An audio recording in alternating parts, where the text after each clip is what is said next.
What's up, guys? Today we're going to be talking about mixing and mastering. My name is Kev Rowe. I'm a playlist curator on Submit Hub, and I've now listened to over 15,000 songs and reviewed every single one of them.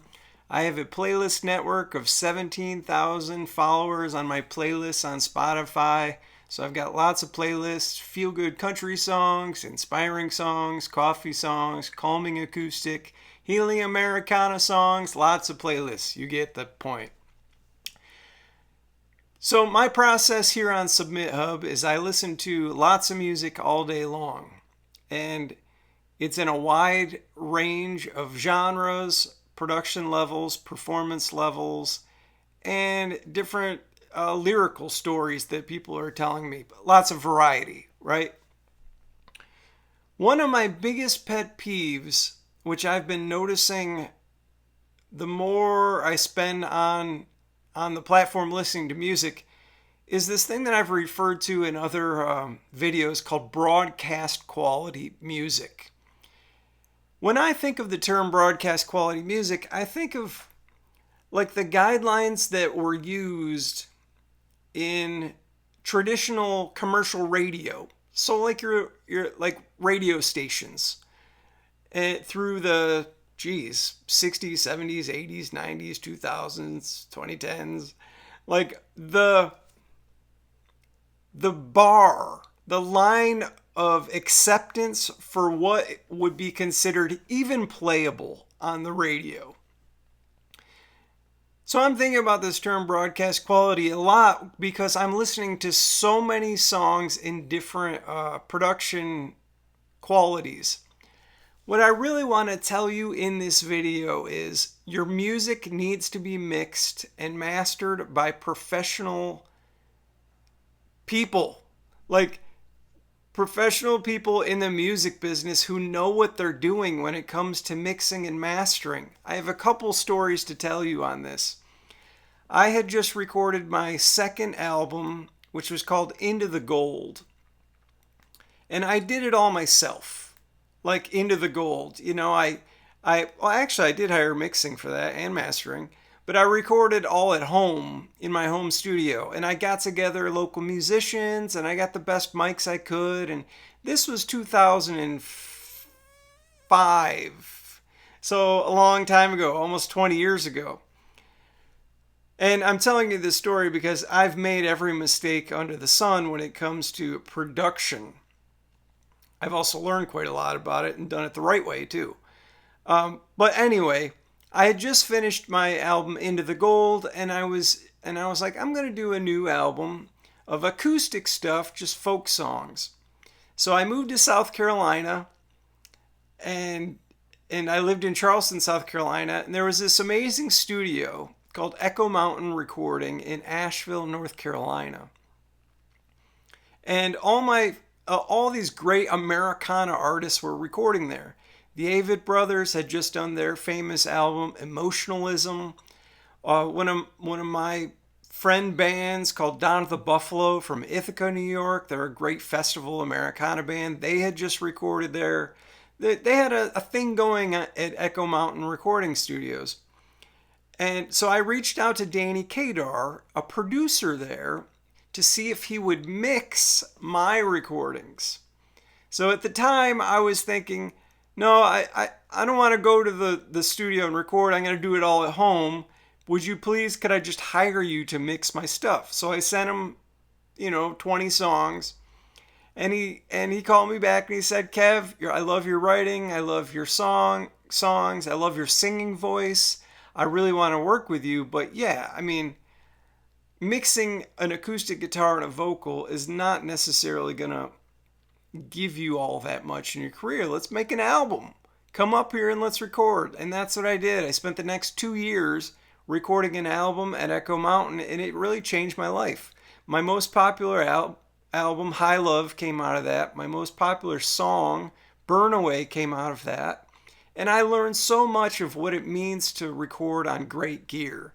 A Telefunken Elam 251, a Neumann U41, great vocal mics, great instrument mics. The real deal, recording in a real pro studio. And then Danny mixed that album, and I had it mastered at Studio B Mastering in Charlotte, North Carolina. So every level of that album I did the right way. I took the right time, I hired the right people, I got pro mixing, I got pro mastering, and it changed my life. It's like the type of thing where when you graduate to that level and you're making music that is sonically the best in the world, you've arrived. Like, so here you are, right? You've got all your songs, you've been writing, you've been producing. Let's say you're a producer and you just worked really hard on your stuff. And you've got it to a certain point and you've mixed it a whole bunch and you think it sounds good. Do not submit that stuff. Get a pro mixing guy. And I'm talking someone who spent their whole life in a studio.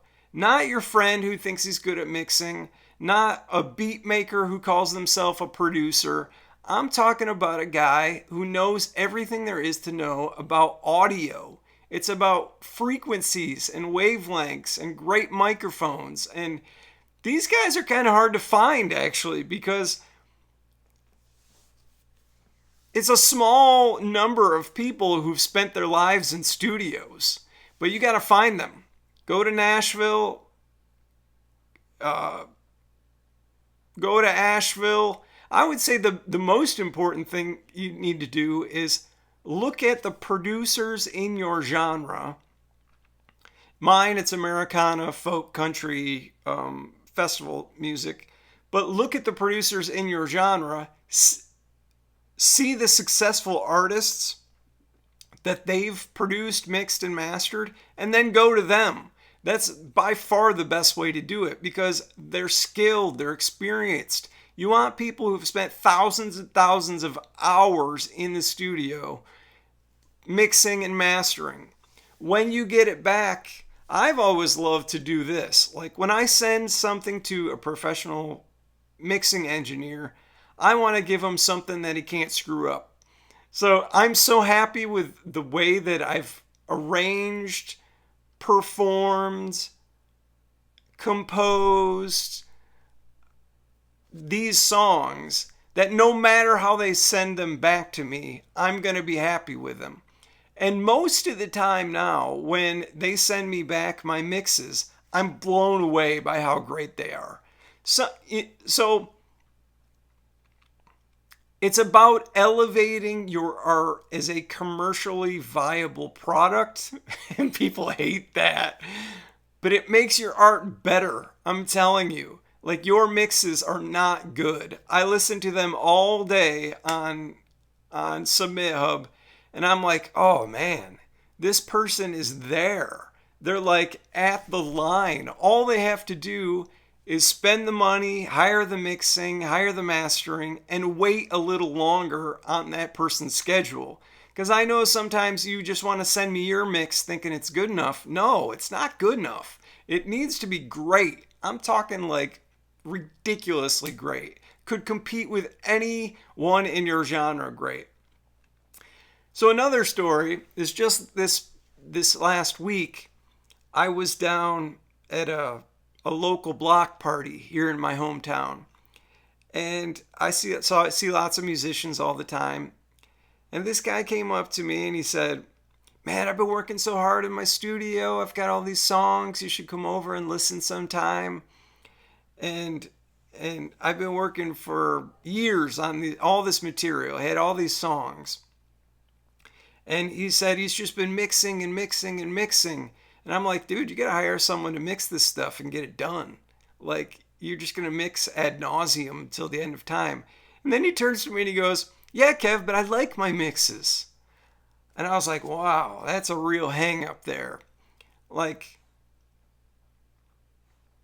I like my mixes too, but I know how much greater they can be when qualified people get their hands on them and start working on them. And it makes me think that a lot of you are just enjoying the process of being in monk mode in your studio. Like, you're spending so much time there that you don't want to let it go, and the mixing process can go on forever. You're just mixing and mixing and mixing, and like a month later you've done 50 mixes of the same song, and I hate to tell you, they're all marginally different. The difference between the 50 mixes that you do and the one mix that the professional mixing guy does are so drastically different that it will make a difference in your life. The difference between these 50 mixes is so small. Sure, it seems big to you because you've been spending so much time on it, and you've been there throughout the whole entire process of pre-production, recording it, and then getting to your mixing stage. But it's not enough. You gotta think big. You need to hire professional people. So I told my friend, I was like, dude, you gotta just hire someone to mix it. Like, and we'll see. We'll see if he does it or not. But making that leap forward, many times I'm finding in listening to all this material on Submit Hub, it's the difference between getting on editorial playlists and not. Because you think I'm tough. The Spotify editorial playlist curators are way more tough than I am as far as approval rates goes. To get your stuff on an editorial playlist, you need to sound incredible. And most of the time, sounding incredible and involves spending a lot of money on your music and investing and doing pre-production before you get into a real studio, having great ears, great studio engineers working the board while you're recording, having professional people mix it, master it, just like stay in your lane. I hate to say it, but I've had to tell myself that so many times, to stay in my lane. Is there a difference between genres? Yeah, there definitely is. Like if you're into club music or techno or dance stuff, or if you're a computer, like a producer that makes all your music on the computer, yeah, you get some leeway there as far as this goes. But I still think you should hire professional mixing, because you're going to see the difference between what you do and what they do. It doesn't mean you have to keep hiring that person. It might take you like 3 or 4 mixing engineers before you get the right person. But it's so worth doing. You can't continue to make music in a vacuum your whole entire life. You have to learn from other people. And the only way to do that is by working with them in some way. And it takes time. So just put in the time. If you've got a whole bunch of stuff that sounds like demos, it's probably demos. No mixing guy or mastering person is going to make it all of a sudden sound like it's finished commercial radio ready product. It's probably just a demo. So I hope that's not too harsh of a reality, but I really am telling people hire mixing and mastering more and more and more in my reviews. So I just wanted to say it here. See you in the next video. Bye.